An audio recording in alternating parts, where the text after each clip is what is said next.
ओम श्री गुरुवे नमः। ओम श्री गुरुवे नमः। ओम श्री गुरुवे नमः। बाबा जी कहो चैनल पर आप सभी मित्रों का आज की चर्चा में मैं स्वागत करता हूं। आदरणीय मित्रों, आज की हमारी चर्चा का शीर्षक है, जब आप निद्रा से जगते हैं तो आपका पहला ही श्वास यानी कि पहला स्वर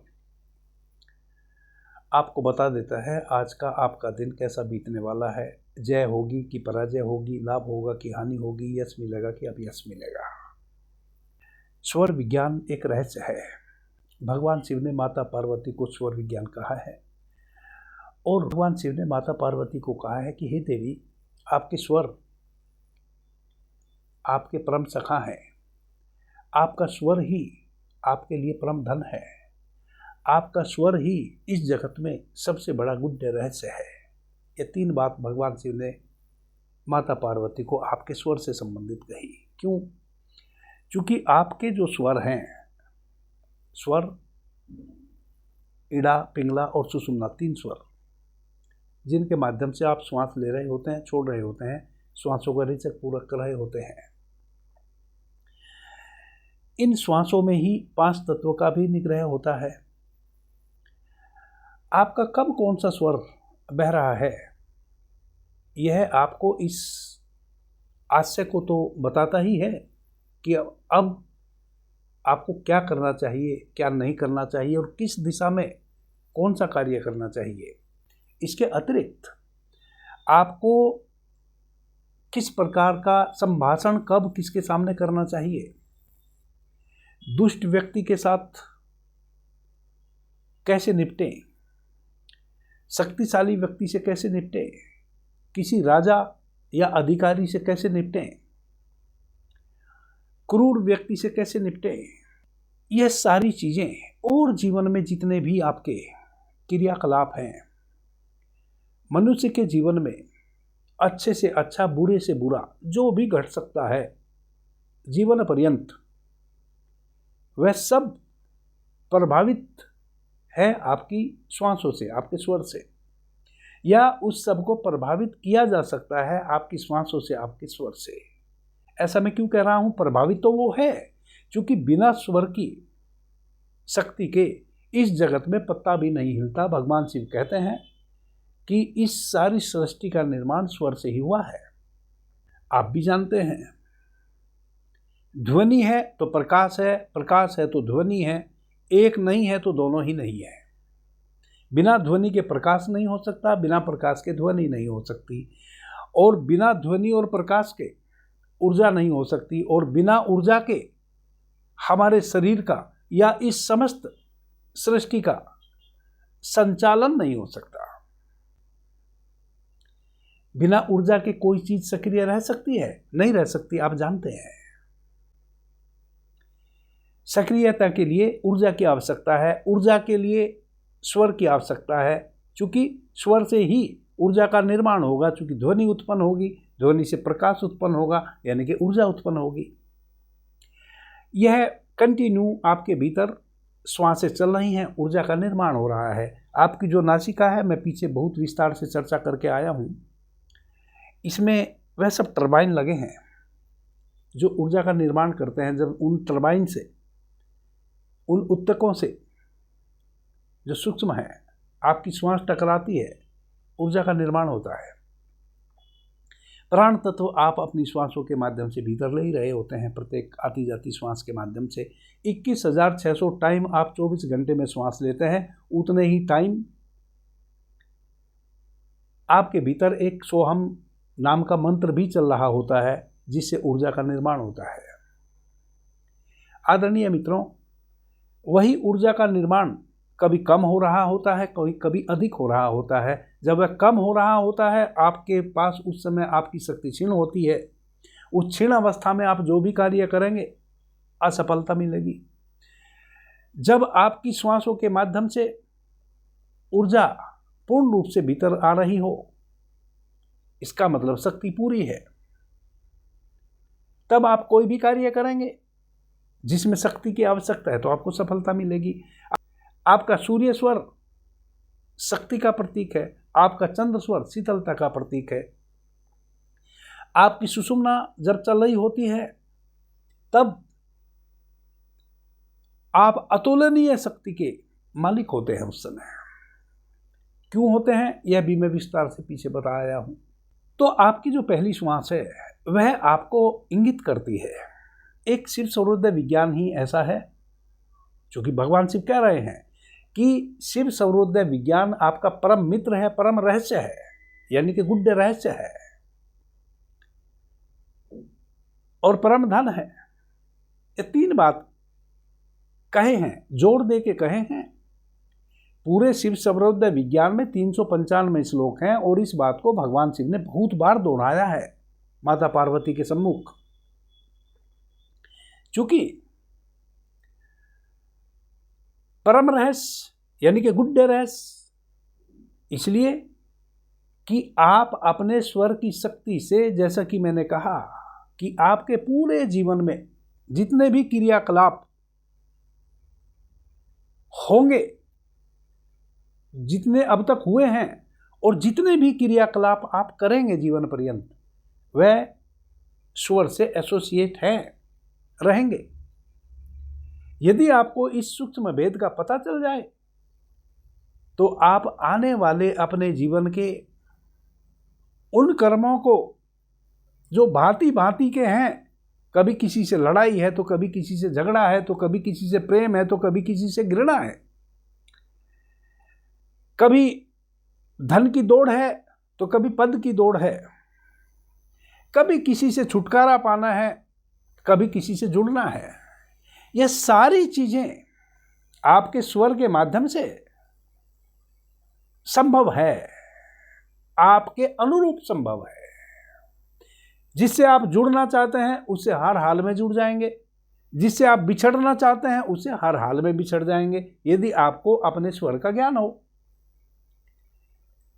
यदि कोई बहुत शक्तिशाली है, उससे निपटने में नहीं बन रहा है आपसे, तो आप अपने स्वर की शक्ति से क्षण भर में उससे निपट लेंगे। इसलिए गुड रहस्य है, जितना आप इस रहस्य में उतरेंगे उतना ही आपके जीवन में जितने भी क्रियाकलाप हैं उन क्रियाकलापों को अपने अनुरूप आप निपटा लेंगे। इसलिए गुड रहस्य है। और परम धन भी इसीलिए है, क्योंकि कोई भी कार्य आपके जीवन का आपके अनुरूप यदि आप कर लें तो निश्चित रूप से आपके अनुरूप ही लाभ मिला, उसका लाभ मिला। जो भी आपने किया, जिस उद्देश्य से किया, उस उद्देश्य की पूर्ति हो गई, और क्या चाहिए। परम मित्र इसलिए कहा है कि यदि आप अपने श्वासों के प्रति सजग रहते हैं तो श्वास आपकी निरंतर आ रही हैं। सारी दुनिया आपका साथ छोड़ दे, श्वासें तो नहीं छोड़ेंगी, और जिस दिन छोड़ेंगी उस दिन आप ही नहीं बचेंगे। यानी कि मरते दम तक श्वासें तो आपके साथ हैं, या कह सकते हैं कि श्वासें जिस दिन नहीं आएंगी उस दिन यह शरीर मर्त हो जाएगा। तो जब तक यह शरीर जीवित है इसका मतलब श्वासें आ रही हैं, यानी कि मित्रता पूरी चल रही है, फ्रेंडशिप पूरी पक्की है इस शरीर की और श्वासों की। इससे ज्यादा सच्चा मित्र आपको कहां मिलेगा, जो पग पग पे आपके साथ खड़ा हो, जो पग पग पे आपको संदेश दे रहा हो कि अब इस कार्य को कर लो, अब ना करो। ऐसा परम मित्र जो आपको प्रतिपल संभाल रहा है, एक एक श्वास संभाल रही है। आपको पता है, जब भी आपके भीतर कोई भी ऐसा भाव उठता है जो सामने वाले के लिए भी और आपके लिए भी नुकसानदायक हो सकता है, आपकी श्वासें तुरंत बता देती हैं। आपकी श्वासें तीव्र चलने लगती हैं। जब भी आपकी श्वासें तीव्र चलने लगे, इसका मतलब समझ लो कि कहीं ना कहीं कुछ गड़बड़ होगी। जो भी मैं करूँगा, सामने वाले को जो भी मैं बोलूँगा, उसका रिजल्ट गलत आएगा। अभी इस समय यदि मैं किसी कार्य को शुरू करूँगा तो रिजल्ट गलत आएगा। आपकी श्वासों ने बता दिया। स्थिर शांत श्वासें जब चल रही हों, वह इस बात का इंडिकेशन है कि सब कुछ सहज है। ऐसी स्थिति में किसी कार्य को भी आप शुरू कर सकते हैं, किसी से मित्रता कर सकते हैं, किसी को जवाब दे सकते हैं, किसी से वार्तालाप कर सकते हैं, क्योंकि आपकी श्वासों में जरा भी एग्रेसिवनेस नहीं है। एग्रेसिवनेस हमेशा दुख का कारण बनती है। एग्रेसिवनेस के कारण ही हमें शारीरिक, आर्थिक, मानसिक, सामाजिक नाना प्रकार के कष्ट हो सकते हैं, नाना प्रकार के दुख हो सकते हैं। कभी भी नॉन एग्रेसिव व्यक्ति को गहरा दुख नहीं हो सकता। उथला उथला दुख आएंगे, एक किनारे से आएंगे, दूसरे किनारे से निकल जाएंगे। गहरा दुख नहीं हो सकता। आप भी जानते हैं, जब आप एग्रेसिव होकर कोई कार्य करते हैं, हमेशा आपने उसमें नुकसान पाया होगा।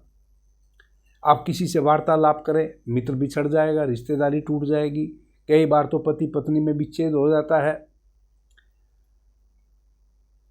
जब भी आप एग्रेसिव होंगे नुकसान हो जाएगा। तो बात पे आते हैं, चूंकि यह समझना आपके लिए ज़रूरी था कि कैसे आपकी पहली श्वास आपके लिए जीवनदायिनी हो सकती है। शुभ अशुभ, यश अपयश, हानि लाभ, जय पराजय का सूचक हो सकती है।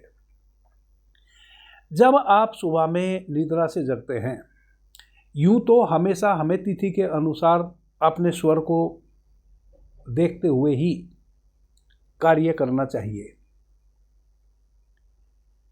तिथि के अनुसार आप स्वर को कब देखेंगे? जब सुबह सूर्योदय हो रहा हो, यानी कि सही सूर्योदय के समय 5 मिनट पहले से लेकर और 5 मिनट बाद तक, यानी कि जब सूर्य की लालिमा आई पूर्व दिशा में, उसके 5 मिनट पहले से लेकर और लालिमा आने के बाद जो सूर्य में किरणें आ जाती है, उस समय तक वह जो 10-12 मिनट का एक समय होता है, वह बड़ा कीमती समय होता है। उस समय आप अपने स्वर को देखें, कौन सा स्वर चल रहा है और कौन सी तिथि है उस दिन। तो तिथि के अनुसार हमें अपने स्वर को देखते हुए अपने कार्यों को करना चाहिए। परंतु आज का हमारा तिथि से कोई मतलब ही नहीं है जो हमारी चर्चा है। आज की हमारी चर्चा है जब आप निद्रा से जगे। अब आप निद्रा से 4 बजे भोर में भी जग सकते हैं, 5 बजे, 6 बजे या सूर्योदय के बाद भी जग सकते हैं 8 बजे। जब आप निद्रा से जगे उस समय आप देखें आपका कौन सा स्वर चल रहा है। यदि आपका सूर्य स्वर चल रहा है तो फिर देखें दिन कौन सा है उस दिन। तो शनिवार, रविवार, मंगलवार यह सूर्य के दिन है। अब आपका सूर्य स्वर चल रहा है, सूर्य के दिन है, तो आपकी निद्रा खुली। सबसे पहले निद्रा खुलते ही आपने अपनी श्वासों को देखा, आपका सूर्य स्वर बह रहा है, यानी कि पिंगला नाड़ी से आपकी श्वासें चल रही हैं। फिर देखें कि आज वार कौन सा है, दिन कौन सा है। तो सूर्य का जो वार है वह है रविवार, मंगलवार और शनिवार।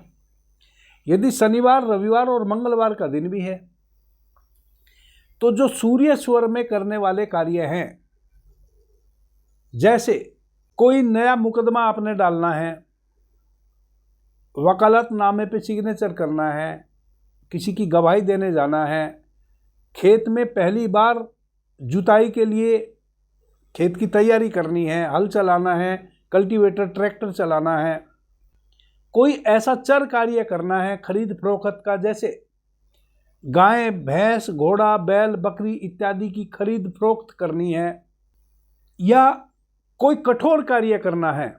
कठोर कार्य का मतलब होता है कि कोई व्यक्ति आपको सता रहा है, उससे निपटना है आज। या आपको पता है कि फला व्यक्ति को आज मुझे सजा देनी पड़ेगी, बिना सजा दिए बात बनेगी नहीं। कोई ऐसा व्यक्ति है जिसको हर हाल में, जब तक आप उस पर आक्रोशित ना हो तब तक वह आपके साथ अच्छा बिहेव, चाहे जिस दृष्टि से आप इसको ले लें, कोई सामान आपका उसके यहाँ फंसा है वह दे नहीं रहा, या और भी कोई बात हो सकती है।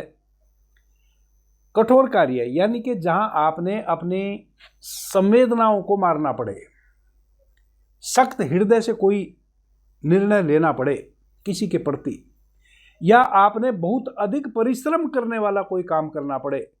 जैसे किसी फैक्ट्री में निर्माण कार्य शुरू करना है, फैक्ट्री पहले से लगी है परंतु निर्माण कार्य शुरू करना है, या आपने कोई सामान वैसा खरीदना है जिसको तुरंत मुनाफा लेके बेचना भी है, घर में रखना नहीं बहुत दिनों तक, या दुकान में या गोदाम में।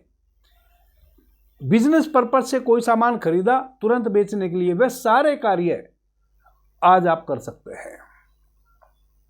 वापस से समझ लो, जितने भी कठिन कठोर परिश्रम वाले कार्य हैं, आज आपका स्वर आपको संकेत दे रहा है कि आज ही वह दिन है, आज वह समय आ गया है जब आप वैसे किसी भी कार्य को शुरू कर सकते हैं या उसका अंत कर सकते हैं, उन चीजों को निपटा सकते हैं। अब कठिन कठोर और साहसिक और मेहनत वाला कार्य आपके जीवन में बहुतेरे हो सकते हैं।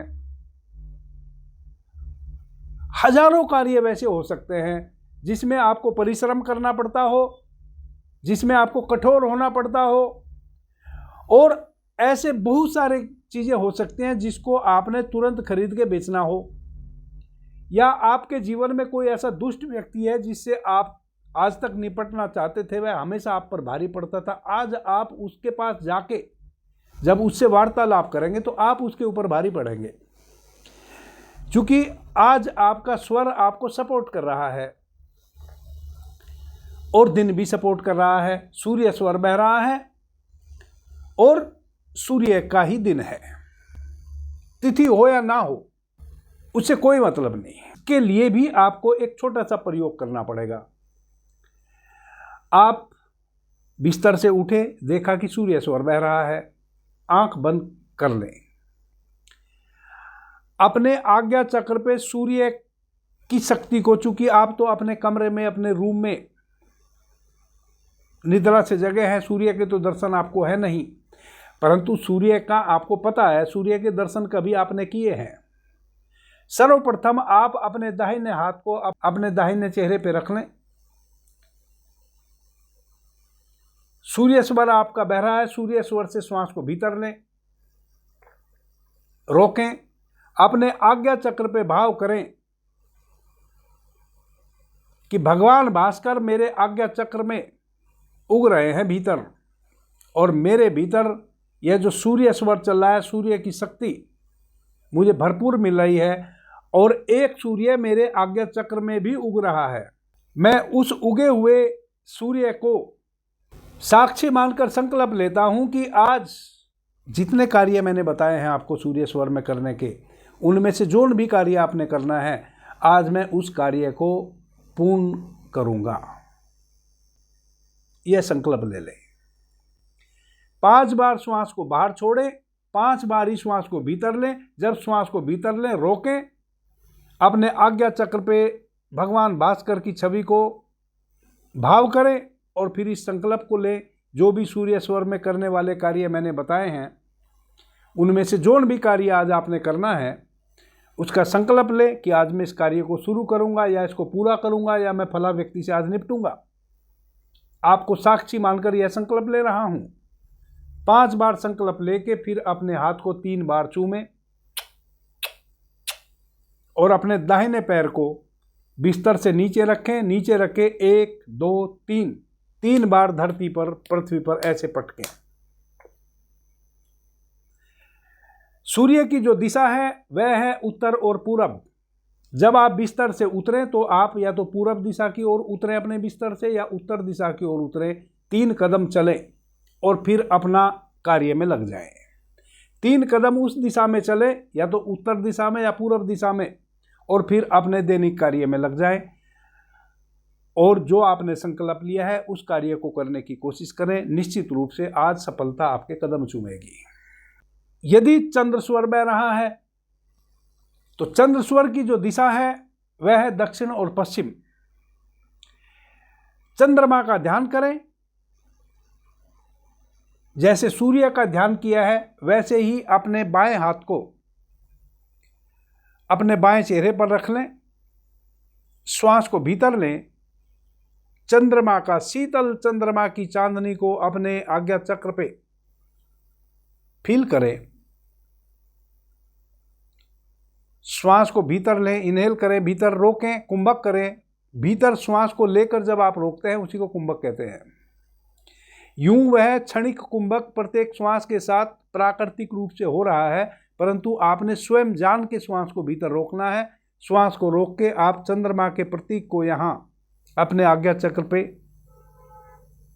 भाव करें कि एक चंद्रमा आपकी आज्ञा चक्र पे भी उगा हुआ है। संकल्प ले, जो चंद्रमा में चंद्र से संबंधित कार्य हैं, उन कार्यों में से, जो कि मैं अभी बताऊंगा आपको, जो भी कार्य आपने करना है उसका संकल्प ले। 4 बार अपने हाथ को चूमे। चूंकि चंद्रमा के जो अंक है वह सम हैं। दक्षिण पश्चिम दिशा में बिस्तर से पैर रखें, 4 बार पैर को पटकें और फिर दक्षिण पश्चिम दिशा में 4 कदम आप आगे बढ़ें और फिर अपने कार्य में लग जाएं। ध्यान रहे, यदि आपका चंद्र स्वर बह रहा है तो चंद्र स्वर में तभी आप उन कार्यों को निपटाएंगे जो चंद्र स्वर में करने वाले हैं। सोमवार, बुधवार, गुरुवार और शुक्रवार, ये चंद्र के 4 दिन हैं। ये 4 दिन भी उस दिन हो। जब तक यह 4 दिन ना पड़े और चंद्र स्वर बह रहा है तो चंद्र स्वर में करने वाले वह कार्य जो आप तीव्रता से निपटाना चाहते हैं उनको छेड़े नहीं। जैसी जीवन चल रहा है वैसा उसको चलने दें। अब चंद्र में कौन से कार्य कर सकते हैं? चंद्र स्वर के कार्य है स्थिर कार्य, सौम्य कार्य है, जहां आपको सौम्य बने रहना पड़े और वैसे कार्य करने पड़े जिसमें स्थिरता हो। जैसे कोई जमीन खरीदनी, कोई दुकान खरीदनी, कोई बाग बगीचा लगाना, खेत में बीज रोपना, कोई कपड़ा खरीदना, कोई आभूषण खरीदना, या कोई भी सामान आप इस पर्पज से खरीद रहे हैं जो आपने अस्थायी रूप से रखना है अपने पास। घर बनाना है, घर की नींव रखनी है, जो भी लंबे समय तक आपके जीवन में आप रखना चाहते हैं कोई भी चीज। वस्त्र है तो वस्त्र आप इस कारण से खरीदते हैं कि जब तक वह रहेगा आप उसको पहनेंगे। तो जो चीज भी आप लंबे समय तक अपने जीवन में रखना चाहते हैं वह सारी चीजें आप चंद्र स्वर में, यदि सुबह निद्रा से जब आप उठे आपका चंद्र स्वर बह रहा है, सोमवार, बुधवार, गुरुवार, शुक्रवार, इन 4 में से कोई भी एक दिन है, तो सौम्य प्रवृत्ति के स्थायित्व वाले कार्य आप उस दिन शुरू कर सकते हैं। कोई भी आपने गायन कला सीखनी है, नृत्य कला सीखनी है, जितनी भी विद्या आप सीखते हैं वह जीवन पर्यंत सीख लेते हैं। वह आपके जीवन में स्थायित्व है, स्थायित्व लाती है। आपने गीत संगीत सीख लिया, जब तक आप जीवित रहेंगे तब तक वह आपके जीवन में रहेगा। नृत्य सीख लिया, जब तक आप जीवित रहेंगे तब तक वह कला आपके पास रहेगी। तो जितनी भी इस प्रकार की कला है जो जीवन पर्यंत अब आपके साथ रहने वाली है, वह सारे कार्य आप उस दिन शुरू कर सकते हैं जो मैंने बताया। आदरणीय मित्रों, इस प्रकार से आप अपने जीवन के अच्छी बुरी स्थितियों का संज्ञान ले सकते हैं। अब कोई सा तो आपका स्वर बह रहा होगा, या तो चंद्र स्वर बह रहा होगा या सूर्य स्वर बह रहा होगा। सूर्य स्वर यदि बह रहा है और सूर्य के भी ही दिन है, शनिवार, सोमवार, शनिवार, रविवार, मंगलवार, तो आप सूर्य स्वर में करने वाले कार्य करें। और यदि चंद्र स्वर बह रहा है सुबह निद्रा से जगते से ही, और सोमवार, बुधवार, गुरुवार, शुक्रवार का दिन है, तो चंद्र स्वर में करने वाले कार्य करें। इस प्रकार से आप अपने जीवन में चुनाव कर लें कि आज मुझे सूर्य वाले काम करने हैं कि चंद्र वाले काम करने हैं। यदि आपकी उस समय सुषुम्ना बह रही है, जब आप निद्रा से जगे, दोनों नासिका से बराबर श्वास बाहर आ रही है और बराबर भीतर जा रही है, तो समझ लो कि आज आप ज़्यादा से ज़्यादा कोशिश करें कि आप अपने घर में ही बने रहें, घर से बाहर ही कहीं ना जाएं। क्योंकि आज किसी भी कार्य में, किसी भी स्थिति में आपके लिए खतरा है। आज केवल आप धार्मिक क्रियाकलाप करें, वह भी अपने घर में रह के, किसी के साथ बहस ना करें, परिवार वालों से भी, बाहर के व्यक्ति से कम मिलने का प्रयास करें ताकि कोई बहस वाली स्थिति ना बन जाए। क्योंकि आज आपको पूरा दिन, यानी कि अगले दिन जब तक आप सो के वापस से नहीं उठ जाते हैं, तब तक यह समय 24 घंटे का आपके लिए बहुत ही विपरीत है। आपका किसी से तकरार हो सकती है, जिस व्यक्ति से आपका प्रेम है उस व्यक्ति से आज किसी बात पे अनबन हो सकती है। कोई वह व्यक्ति वैसी बात बोल दे जिसको आप नहीं बर्दाश्त आज कर पाएंगे। भले वैसी बात आप पहले बर्दाश्त कर लेते थे, लेकिन आज नहीं कर पाएंगे। आप उसका प्रत्युत्तर दे देंगे, और प्रत्युत्तर दे देंगे तो खटास आ जाएगी। चाहे अपने परिवार के लोगों से भी, आपके परिवार में जितने भी जन हैं, किसी से भी किसी भी प्रकार की बहस इत्यादि में आज आप नहीं पड़ेंगे। यदि जब आप निद्रा से जगे उस समय उठते से ही आपने अपने स्वर को देखा और दोनों नासिका से आपकी बराबर श्वास रेचक और पूरक कर रही है, यानी कि सुषुम्ना चल रही है। जब हमारी दोनों नासिका से हम बराबर श्वास ले रहे होते हैं और छोड़ रहे होते हैं, उस समय हमारी सुषुम्ना चल रही होती है। वह समय होता है जब आप शरीर के तल पे, प्राण के तल पे और मन के तल पे बहुत शक्तिशाली होते हैं। वह समय होता है जब आपकी समस्त कर्मेंद्रिय और समस्त शरीर की इंद्रियां एक साथ सक्रिय होती है। बाकी कोई समय आपके शरीर में वैसा कभी भी नहीं होता जब यह सारी एक साथ सक्रिय होती हों। जब आपका सूर्य स्वर बह रहा होता है उस समय आप प्राण के तल पे बहुत स्ट्रांग होते हैं। जब आपका चंद्र स्वर बह रहा होता है उस समय आप मन के तल पे बहुत स्ट्रांग हो रहे होते हैं। जब आपका सूर्य स्वर बह रहा होता है तब आपका बायां मस्तिष्क का गोलार्ध कार्य कर रहा होता है, और जब आपका चंद्र स्वर बह रहा होता है तब आपका दाहिना मस्तिष्क का गोलार्ध कार्य कर रहा होता है। परंतु जब आप दोनों नासिका से बराबर श्वास ले रहे होते हैं, छोड़ रहे होते हैं, उस समय आपका पूरा का पूरा मस्तिष्क एक साथ कार्य कर रहा होता है। और उस समय चूंकि दोनों मस्तिष्क के दोनों गोलार्ध एक साथ सक्रिय हैं, इसका मतलब मन के तल पे और प्राण के तल पे आप बहुत स्ट्रांग हैं। और जितनी भी आपके शरीर में इंद्रियां हैं, कर्मेंद्रिय हैं, वह सभी भी एक साथ सक्रिय हैं। वैसी अवस्था में आप इतने शक्तिशाली हैं कि जो भी आप करेंगे उसकी अति कर जाएंगे, और वह अति सर्वत्र वर्जित है। अति वर्जित है। और आज आप अति कर जाएंगे तो फिर क्या करें? कुछ ना करें, स्वाध्याय करें, सोएं सारा दिन। और यदि अध्यात्म में रुचि है तो स्वाध्याय करें, साधना करें, ध्यान करें। क्योंकि ऐसी अवस्था में यदि आप ध्यान साधना करें तो जो 365 दिन आपको लाभ नहीं मिला वह एक दिन में मिल जाता है। यह वह समय है। जो नहीं करें वह क्या करें? साधना के अतिरिक्त और कुछ भी ना करें। खाएं पिएं सो जाएं, नहीं तो फिर साधना करें और कुछ भी ना करें। अभी के लिए इतना ही। आपने मुझे ध्यान से प्रेम से सुना, उससे मैं बहुत अनुग्रहित हूं। सभी मित्रों को मेरा प्रणाम, धन्यवाद। हर हर महादेव।